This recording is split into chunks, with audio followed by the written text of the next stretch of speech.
In today's video, I will walk you through how to enable picture-in-picture using Clipchamp. Open your project in Clipchamp and import both your main video and the video or image you want to use as an overlay.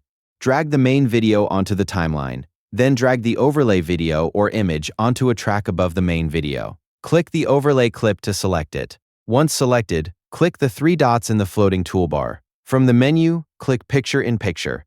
You will then see position options for the overlay. Choose where you want the picture-in-picture window to appear. You can place it in the top left, top right, bottom left, or bottom right corner of the screen. After selecting a position, click the overlay clip again if needed. In the preview window, drag the corner handles to resize the picture-in-picture window. Make it larger or smaller depending on how you want it to appear on the screen. If you prefer a custom position, click and drag the picture-in-picture window anywhere in the preview area. Move it until it is placed exactly where you want it. You can continue adjusting the size and position until the overlay looks right over your main video. Keep the overlay clip selected while making changes so the adjustments apply correctly. Once you are happy with the placement and size, review your video to make sure the picture-in-picture window appears in the correct location throughout the timeline.